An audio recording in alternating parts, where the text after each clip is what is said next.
Saudara tamu 0% podcast kali ini saya mengundang Ketua Komisi A DPRD Kabupaten Bangkalan. Beliau adalah Mas Saiful Anam yang beberapa hari yang lalu sidak turun dan terjun langsung ke pemotongan kapal di Kamal yang katanya ilegal, mencemari udara dan tidak melibatkan masyarakat sekitar. Masyarakat Bangkalan juga ingin tahu sebetulnya apa yang terjadi dan apa yang ditemukan oleh Mas Saiful Anam selaku Ketua Komisi A DPRD Kabupaten Bangkalan. Langsung saja saya sapa. Selamat datang di 0% Podcast. Terima kasih. Mas terima kasih. Terima kasih sudah hadir di 0% Podcast. Terima kasih, Mas Saiful.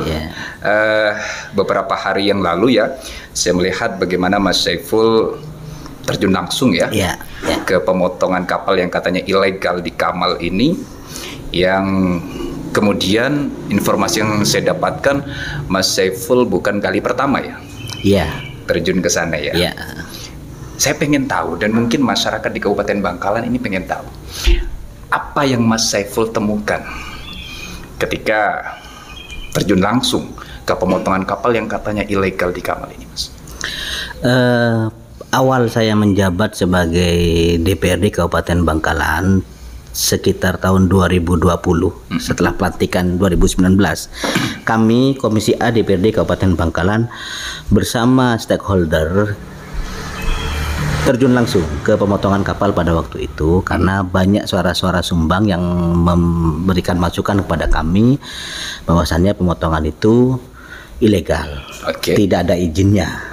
Kami ketika itu memanggil Dinas Perizinan dan juga Kasat Pol PP pada waktu itu, sekarang PLT Sekda, Pak Gunadi.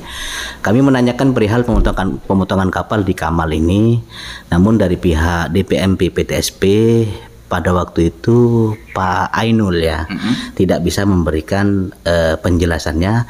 Beliau menyampaikan kepada kami itu adalah kewenangan provinsi karena karena daerah laut itu adalah kewenangan provinsi. Itu di lautnya, namun di daratnya. Pemotongan kapalnya kan bukan di laut. Di pesisir, artinya di 20% di laut, 80%-nya di darat.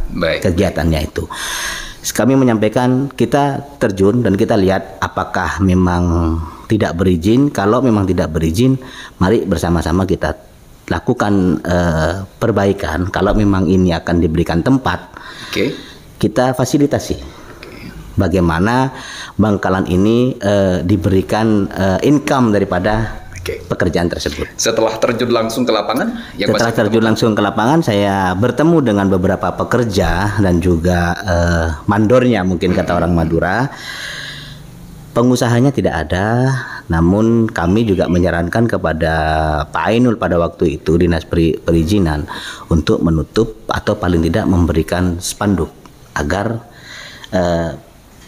pemotongan ini diberhentikan sementara. Sebentar, keterangan dari Pak Ainul dari Dinas Perizinan tersebut ilegal atau tidak? Ya, tidak ada izinnya. Namun itu bukan kewenangannya kabupaten, karena itu adalah daerah laut, kewenangannya provinsi, begitu. Pada waktu itu, akhirnya kita turun bersama-sama, tidak ada penyelesaian. Sampai saat ini. Sampai saat ini baru.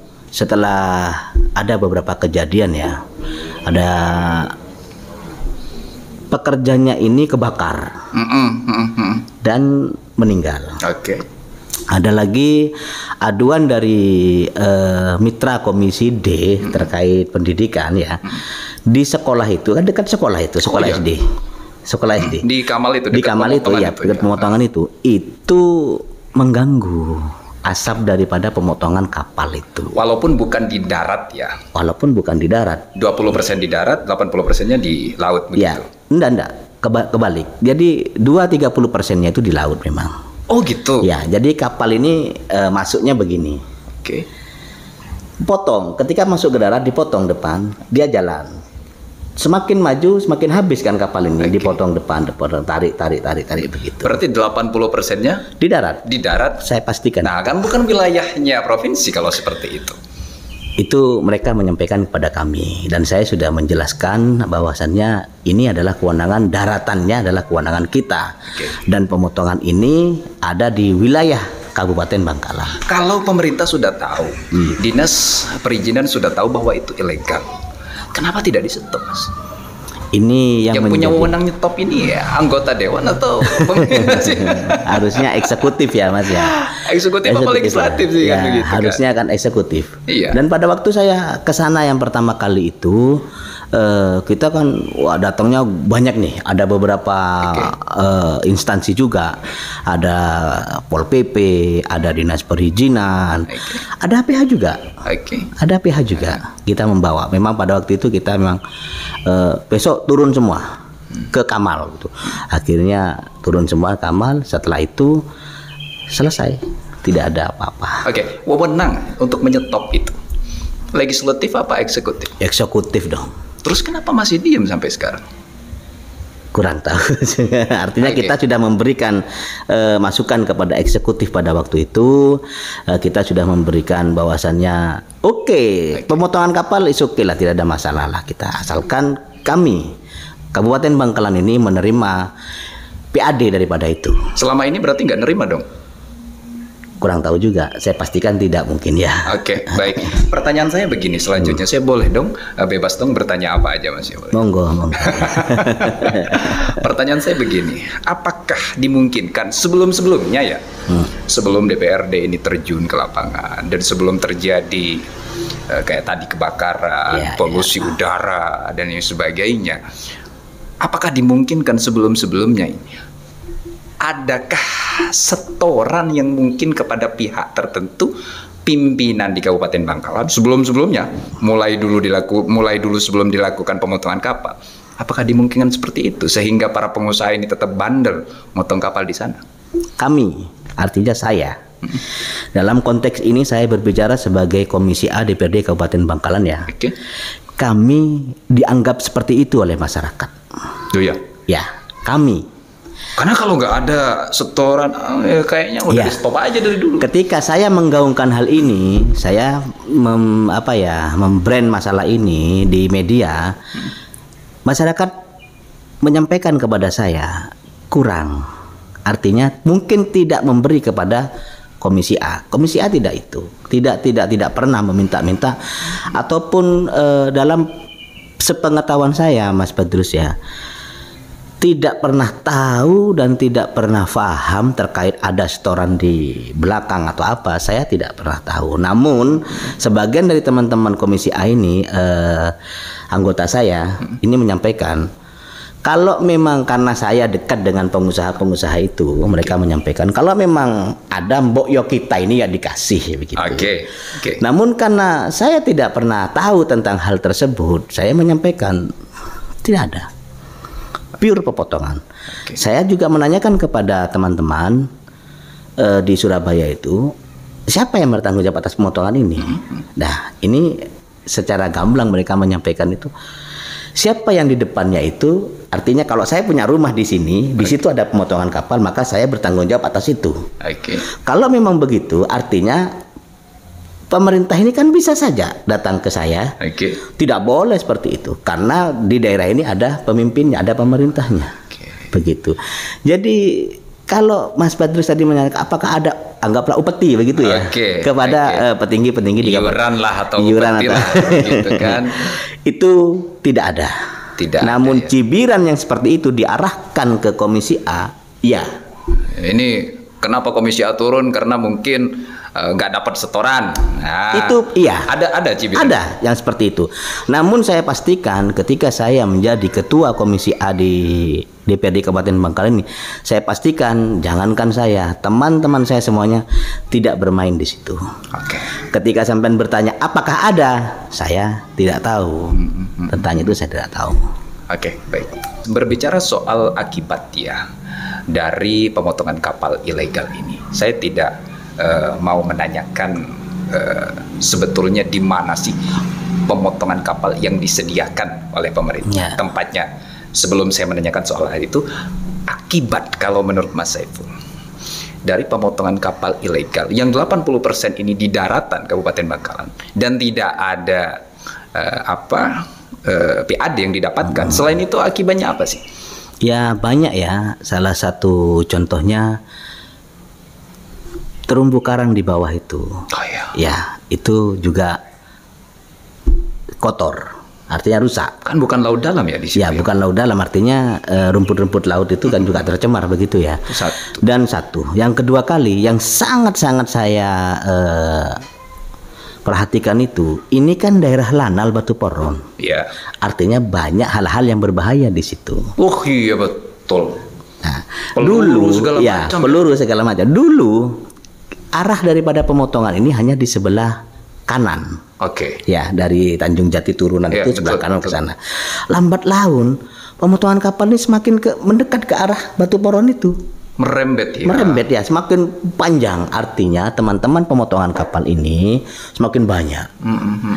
Karena ya mungkin karena mereka dapat kapal yang ya murah atau apa, semakin banyak, akhirnya ketika makin banyak maka pemotongan semakin melebar tempatnya. Oke. Semakin menghadap ke sisi sebelah timur ya, itu kan daerah Lanal itu. Menurut saya ini bahaya. kan sudah cukup bukti, Mas.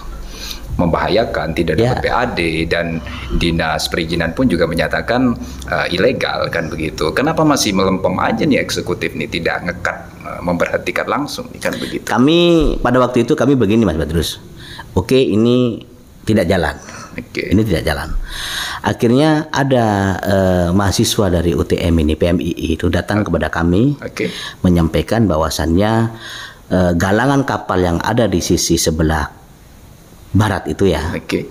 ini bermasalah. Artinya izinnya tidak lengkap. Seperti Ben Santoso, terus ada lagi apa itu, ada beberapa 3 atau 4 itu ya di situ yang kemarin juga meledak itu ya. Masyarakatnya terganggu. Oke. Banyak masyarakat yang masuk rumah sakit meninggal tercemar penyakit apa paru-paru itu Akibat polusi udara. dari blading kapal ini yang di sebelah barat. Oke. Yang di sebelah barat ya. Itu mengkotori udara ya. Ya, itu mengotori udara. Itu bahaya sekali tuh, Mas. Oh, bahaya. Blading kapal ini sebelum kapal ini dicet, kapal baru ini, Oke. ini galangan kapal. Ketika dicet itu dibarengi dengan pasir Ya. agar catnya itu mungkin menempel begitu ya. Ini bahaya blading kapal ini. Jadi Mas Badrus, mereka datang kepada kami, audiensi dengan kami, dan mereka meminta, bahkan mereka mengadakan demo besar-besaran pada waktu kepada kami untuk dipertemukan dengan perusahaan kapal yang ada di sebelah barat ini. Siapapun itu ya. Siapapun itu, Oke. Ben Santoso, inilah itu semua kita undang. Akhirnya kita undang bersama-sama, termasuk pemotongan kapal ini kita undang. Oke. Oke. Dari pemotongan kapal ini tidak ada yang datang. Ini kedua kali saya melakukan sesuatu untuk pemotongan kapal yang di Kamal ini. Oke. Karena kami juga mendapatkan info dari pemuda-pemuda di Kamal ini, Mbok, kami ini jangan diberi yang seperti sampah-sampah begini. Iya. Kami mau daerah kami ini menjadi tujuan wisata. Oh, gitu. Apa sih yang tidak di daerah kami? Oke. Kita pelabuhan punya. Kita secara luas langsung ke Suramadu kita bisa. Itu tertutupi ya. Ya bukan tertutupi, namun ini kan tidak ada yang ke sana karena kotor. Enggak, maksud saya begini, Mas. Kalau di pinggir laut ya, setahu saya ya, di pantai itu kan nggak boleh ditutupin kayak gitu. Ya lah boleh. Ya kan harus Ya, lepas ya. harus kan? lepas, Apalagi laut dangkal. Apalagi laut dangkal ya. Seharusnya ditempatkan di mana, Mas? Yang disediakan pemerintah untuk Nah, pemotongan kapal. setelah saya lanjutkan ini ya. Setelah kami manggil, setelah kami lihat semua izin-izinnya itu ada yang beberapa yang tidak lengkap, kita suruh untuk melengkapinya, dan kami menyampaikan pada pemerintah pada saat itu, kalau pemotongan kapal ini dipindah ke sebelah sini, apakah tidak bisa? Nah, jawabannya? Bisa. Tapi Namun tidak ada action. berbicara soal yang di daerah Sempilengan, Yep. yang seharusnya pemotongan kapal ini tempatnya di sana kan? Ya. Begitu. Pertanyaan saya, apakah yang di daerah Sempilengan tersebut sudah legal semua pemotongan kapal, galangan kapal atau yang lain sebagainya? Sepengetahuan saya, yang di Sempilengan ini memang disiapkan oleh pemerintah kabupaten dan juga oleh swasta ya Mas ya. Artinya untuk menampung pemotongan yang di Kamal ini agar tidak digunakan lagi, maka dipindah ke Sempilangan. Nah sekarang ini dalam proses pengurukan, pembuatan. Akhirnya di Sempilangan nanti akan dibuat seperti gudang, jadi aman begitu. Jadi satu pintu, intinya seperti itu. Jadi dan memang lautnya lebih lepas. Kalau masalah legalitasnya mungkin dalam pengurusan, namun semuanya sudah oke. Sudah oke. Dan saya berharap kepada Pak Bupati, Pak PJ Bupati ya, untuk segera menyiapkan tempat yang di Sempilangan ini agar supaya kita bisa berbenah untuk mau dijadikan apa di Kamal ini. Ketika para pemotong ini kan sekarang masih ada yang motong kapal. Jadi kalau memang nanti ini udah selesai, selanjutnya tidak lagi di situ, bisa diarahkan ke Sempilangan secepatnya. Karena lebih cepat, lebih baik. Karena yang dirugikan anak-anak kecil itu SD itu. Betul. Apalagi depannya ada sekolah ya Mas. Betul ya, itu. Baik, semoga Pak PJ menonton podcast ini ya. Ataupun Pak PJ mau menanggapi di podcast ini, saya sangat bersyukur sekali. Artinya pemerintah saat ini sudah melakukan kajian. Pak PJ juga sudah melototi masalah DIM itu. Insya Allah open kok Pak PJ ini. Pasti. Kemarin sebagian dari pengusahanya kemarin sudah dipanggil oleh Pak PJ. Oh iya? Ya, sudah dipanggil oleh Pak PJ. Bagaimana Pak PJ menyampaikan secara tersirat langsung kepada beliau ini untuk pemotongan kapal ini tidak lagi di Kamal, dan bagaimana kabupaten ini mendapatkan income daripada pemotongan kapal ini. Baru setelah Pak PJ ini kita ganti Pak Bupati ya, setelah masa Bupati habis, Pak PJ ini kemarin kan semangat nih. Ada harapan besar untuk Kabupaten Bangkalan ya. Kami menyampaikan pemotongan kapal ini harus ditutup. Kami juga menyampaikan kepada Dinas Perizinan, kasih spanduk untuk penutupan tempat itu. Terus apa jawaban Pak PJ? Pak PJ mungkin belum tahu ya. Kami kan ngomongnya ke Dinas Perizinan untuk menutup itu. Sekalipun satu hari, sekarang dipasang, besok dicabut, kami tidak masalah. Artinya kami tetap menggaungkan masalah ini. Ini untuk Kamal kok ini. Untuk masyarakat Kamal kok. Pertanyaannya kenapa Dinas Perizinan nggak melakukan itu? Udah tahu jelas itu ilegal. Ya mungkin ada apakah dimungkinkan, bahasa saya dimungkinkan ya, dugaan saja dapat upeti juga tuh Dinas Perizinan. Wallahu a'lam itu. Wallahu a'lam ya. Baik, menjelang pilkada ini Mas, otomatis kita akan memilih pemimpin untuk harapan Kabupaten Bangkalan ke depan lebih baik, kan begitu. Seharusnya apa yang dilakukan oleh calon pemimpin Kabupaten Bangkalan usai pilkada ini terkait dengan pemotongan kapal ini? Ketika kita melakukan sidak yang kemarin itu, Pak PJ interest dengan apa yang kita lakukan. Pak Profesor Edi Arif ini interest sekali, dan beliau melakukan kajian-kajian. DIM juga dilakukan juga oleh Pak PJ ini, isian masalahnya. Untuk bagaimana permasalahan di Kamal ini bisa segera teratasi dan dipindah ke daerah Sempilangan yang sudah ditentukan. Artinya kami berharap kepada pemimpin Kabupaten Bangkalan ke depan ini, siapa saja yang memimpin nantinya, tidak hanya bisa menutup, tapi memberikan ruang kepada kami, para pemain-pemain kapal ini, memberikan ruang, tidak hanya sebatas ruang saja, namun yang bisa memberikan PAD kepada Kabupaten Bangkalan. Selama ini nggak ada PAD yang diberikan sama sekali? Saya rasa selama ini tidak ada. Mungkin pekerjanya mungkin melibatkan masyarakat sekitar gitu mungkin. Kalau pekerja ya, selama ini kan memang banyak seperti itu. Artinya kemarin Pak PJ menyampaikan kepada media juga, pekerja ini kalau dipindah ke Sempilangan harus disediakan transportasi. Saya menjawab di sini, pekerja yang ada di situ dilibatkan ya hanya buruh-buruh kasar saja, dan itu tidak semuanya. Serius Mas? Pasti seperti itu. Buruh kasar? Buruh kasar saja. Bukan di pucuk pimpinan, manajer ya, atau apa? Mungkin kepala keamanan itu saja. Bagaimana agar tidak besi-besi ini setelah dipotong kan harus dijaga. Mungkin itu saja. Selebihnya dari itu ya enggak ada. Ini sangat berbahaya sekali loh. Oh, sangat sekali.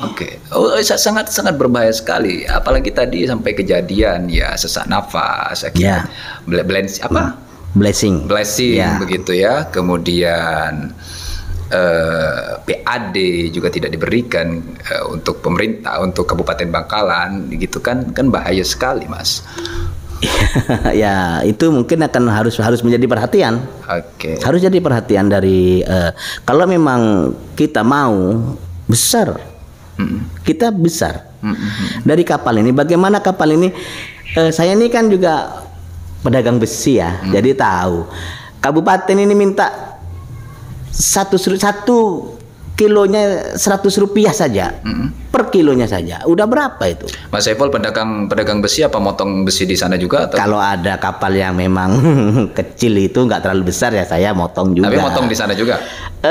Kalau selama ini saya tidak pernah. Oke. Tidak pernah motong di Kamal, justru saya kebanyakan motong di daerah Sedayu, Lamongan. Oke. Gitu. Oke, baik. Jadi kalau motong di sana, ini perlu di demo juga nih.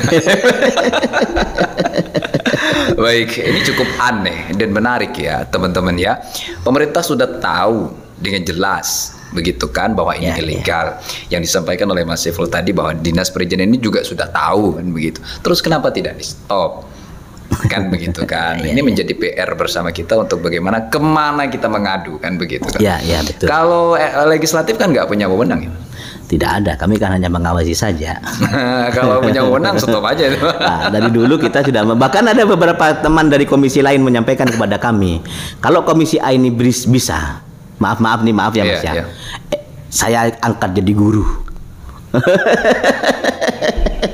Teman-teman ini begitu. Jelimet betul berarti. Ya, karena memang mungkin sebagian teman-teman senior yang lebih dulu berada di sini daripada saya mungkin tahu. Apa di belakang pemotongan kapal ini. Kalau saya jangan-jangan nanti Mas Saiful juga berhenti mengawal kasus ini sampai tuntas atau bagaimana? Insya Allah kalau untuk Bangkalan mungkin saya akan terus menggaungkan. Ini direkam loh Mas. Diingatkan saya terkait hal ini. Kita bisa tagih loh Mas. Siap. Nanti Mas berhenti ngawal kasus ini begitu kan. Minimal PAD lah kita dapat. Terumbu karang tidak rusak. Masyarakat sekitar juga dilibatkan kan begitu. Baik, terkait dengan sekelumit ya sebelum saya akhiri podcast ini. Ini sebentar lagi kita kan memilih pemimpin nih Mas. 27 November 2024 ini apa harapan Mas Saiful ya, untuk calon pemimpin kita, untuk bagaimana Kabupaten Bangkalan ke depan PAD ini bisa lebih banyak lagi kita dapatkan lewat pemotongan kapal ini. Silakan.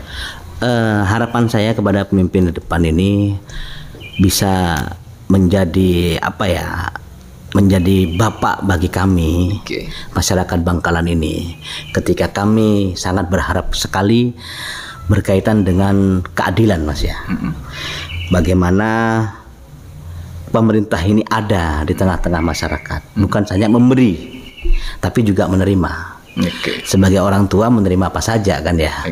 Artinya pemimpin ini harus bisa merangkul kami masyarakat Bangkalan ini semuanya dalam porsi yang sama. Kalau disuruh adil, tidak mungkin ada keadilan, karena bagian selatan tidak akan sama dengan bagian utara. Bagian timur tidak akan sama dengan bagian barat. Jadi porsinya harus disetarakan. Memberikan kenyamanan bagi kami masyarakat Bangkalan. Satu, kami kehilangan sosok orang tua di kabupaten ini. Keberanian sebagai orang tua, kemampuan memberi sebagai orang tua ini tidak kita dapatkan pada periode akhir-akhir ini. Mungkin itu harapan saya.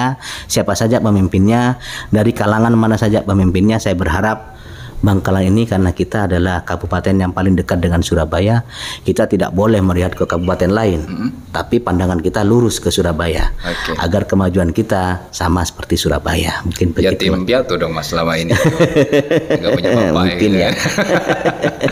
Baik, luar biasa sekali Mas Saiful. Semoga ini nanti sampai ya ke calon pemimpin kita ataupun kepada Pak PJ ini. Segera dong Pak diurus Pak. Ini berbahaya sekali. Iya. Ya kan, semoga ini sampai, dan juga keberanian dari dinas perizinan itu juga lebih bisa ini ya. Ini berbahaya sekali. Terima kasih udah saya sampaikan, dan semoga ini bermanfaat masyarakat Kamal yang menonton podcast ini. Bila mana ya ada keluhan atau apapun yang ingin disampaikan lewat podcast ini, saya membuka diri. Siap. Baik mau ditujukan kepada Mas Saiful bersedia ya? Bersedia. Ataupun kepada komisi. Saya dengar tadi dari Mas Saiful ini betul-betul akan mengawal bagaimana kemaslahatan di masyarakat Kamal ini, dan semoga ini terus dijaga ya. Amin. Terima kasih Teman-teman semuanya, terima kasih Mas Saiful sudah hadir di 0% Siap, terima Podcast. kasih Mas Petrus ya. Sehat, sukses dan murah rezeki. Amin, amin Mas Petrus ya. Terima kasih. Siap, oke.